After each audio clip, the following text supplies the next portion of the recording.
قصہ اسلام کے اس لیڈر کا جسے مسجد میں زہر میں ڈوبی ہوئی تلوار سے قتل کیا گیا۔ انہیں سنی مسلم بھی مانتے ہیں اور شیعہ بھی، مگر دونوں کے ماننے میں بہت بڑا انتر ہے۔ یہ وہ لیڈر ہیں جسے اللہ کے پیغمبر دودھ محمد صاحب نے کے بعد سنی مسلم نے اپنا چوتھا خلیفہ مانا۔ شیعہ مسلم نے اپنا پہلا امام۔ اسلام کا یہ وہ لیڈر ہے جن کے بیٹے حسین نے کربلا عراق میں بھوکے پیاسے رہ کر لوگوں کو بتایا کہ جہاد کس طرح کیا جاتا ہے۔ یہ وہ لیڈر ہے جس کی شادی اس شخصیت کی بیٹی کے ساتھ ہوئی جن کو دنیا کا مسلمان پیارا نبی محمد صاحب پکارتا ہے۔ اسلام کا یہ وہ لیڈر ہے جو اس عمارت میں پیدا ہوا جس کا طواف پوری دنیا کا مسلمان کرتا ہے، یعنی کعبہ۔ اس لیڈر کا نام ہے علی۔ اسلامک ہسٹری میں اور کوئی نہیں ملتا جس کا جنم کعبے کے اندر ہوا ہو۔ 17 مارچ سن 600 عیسوی میں یعنی 13 رجب اسلامک کیلنڈر کا 7واں مہینہ علی اس دنیا میں تشریف لائے۔ ان کی پیدائش کو لے کر ایک قصہ بہت مشہور ہے۔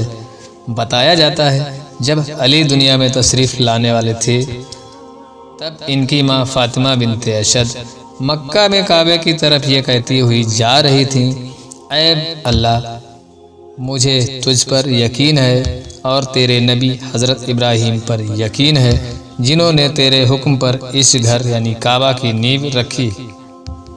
اے اللہ، تجھے اسی پیغمبر کی قسم ہے اور تجھے میرے گرب میں پلنے والے بچے کی قسم ہے، میرے پرسب کو میرے لیے آسان اور آرام دائق بنا دے۔ یہ کہتے ہوئے فاطمہ بنت اسد کعبے کے پاس پہنچی۔ کعبے کے گیٹ پر تالا لگا تھا۔ کعبے کی دیوار خود بخود پھٹ گئی۔ فاطمہ بنت اسد اکیلی اس کعبے کے اندر داخل ہو گئیں۔ دیوار پھر آپس میں جڑ گئی۔ علی کے والد ابو طالب ابن عبد المطلب بھی کعبے کے پاس پہنچے۔ ابو طالب پیغمبر محمد صاحب کے والد عبداللہ کے بھائی تھے۔ اس طرح علی محمد صاحب کے چچیرے بھائی ہوئے اور جب علی پیدا ہوئے تو اس وقت محمد صاحب کی عمر 28 سال کی تھی۔ تو ہاں، علی کی پیدائش کے بارے میں آگے کہا جاتا ہے کہ کعبے کے پاس بھیڑ جمع ہو گئی، سب پریشان تھے، کعبے کا گیٹ بند تھا اور فاطمہ بنت اسد اندر ہیں، تالا کھولا گیا۔ فاطمہ بنت اسد باہر آئیں، ان کی گود میں بچہ تھا، اس بچے کا نام رکھا گیا علی۔ علی کے معنی ہوتا ہے بلند۔ علی کی ماں فاطمہ بنت اسد نے ان کا نام حیدر رکھا تھا۔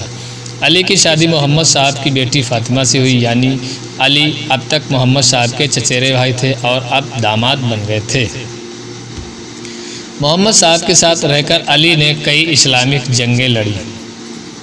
ان کی بہادری کے بارے میں بتایا جاتا ہے کہ علی نے خیبر کی جنگ میں مرہب کو، جو یہودی سینا کا پرمکھ تھا، نام کے پہلوان کو پچھاڑا تھا۔ مرہب ایسا تھا، اس کی طاقت کسی کو بھی کپا دیتی تھی، لیکن علی نے اسے ہی پٹخی نہیں دی بلکہ اس کے ساتھی انتر کو بھی پٹک دیا۔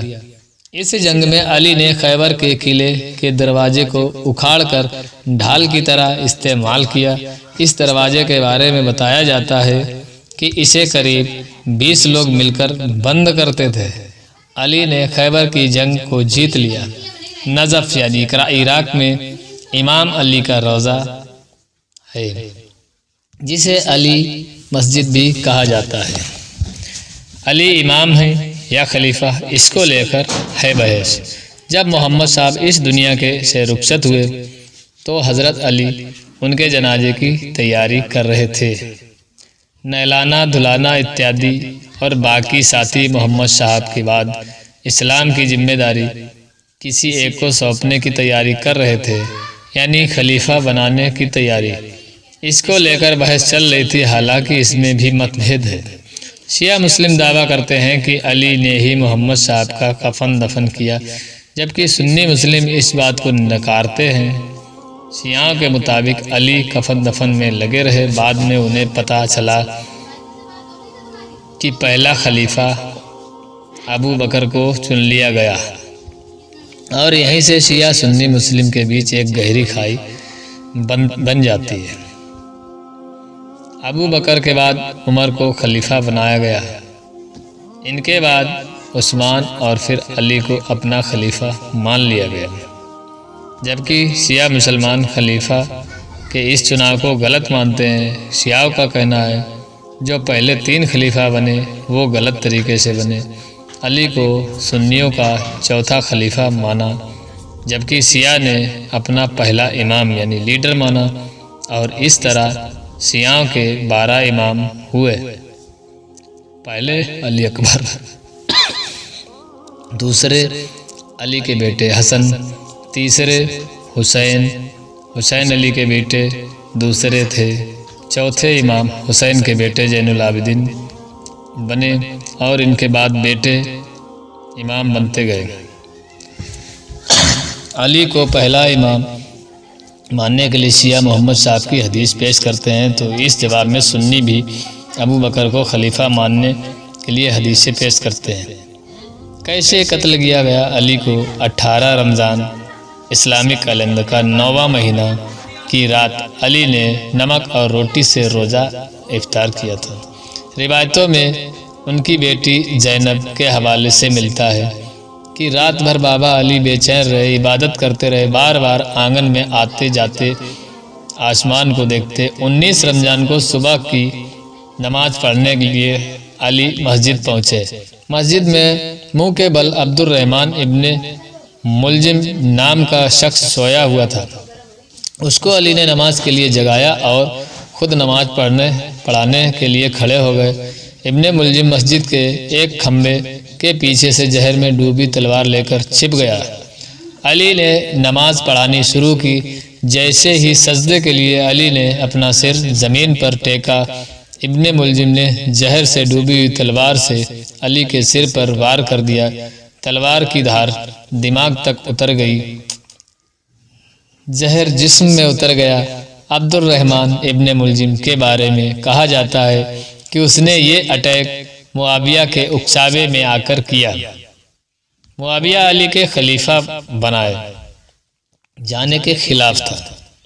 علی کے جسم میں زہر پھیل گیا، حکیموں نے ہاتھ کھڑے کر دیے، اور پھر 21 رمضان کو وہ گھڑی آئی جب شیعوں کے پہلے امام اور سنیوں کے چوتھے خلیفہ علی اس دنیا سے رخصت ہو گئے۔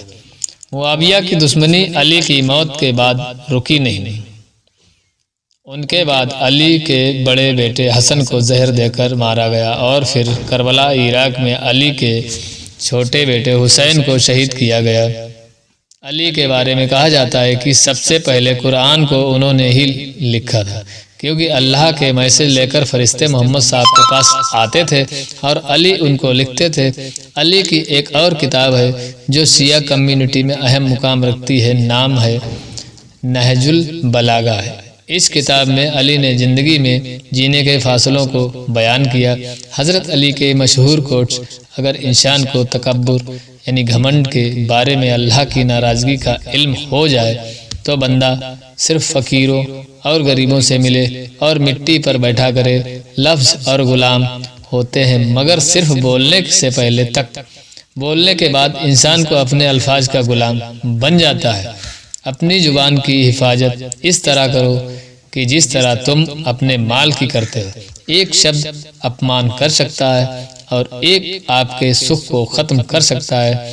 بھیک مانگنے سے بدتر کوئی اور چیز نہیں ہوتی ہے۔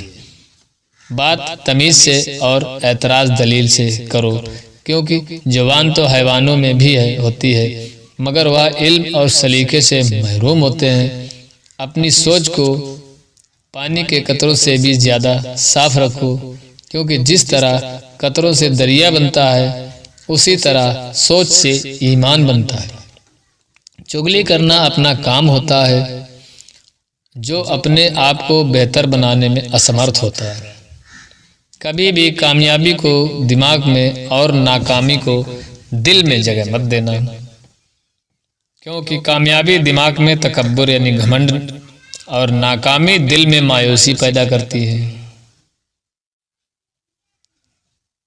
تو دوستو، کیسی لگی ہماری یہ اسلامک کہانی ہمیں کمنٹ کر کے ضرور بتائیں۔ چینل پر اگر نئے ہیں تو سبسکرائب کرنا نہ بھولیں۔ شکریہ دوستو۔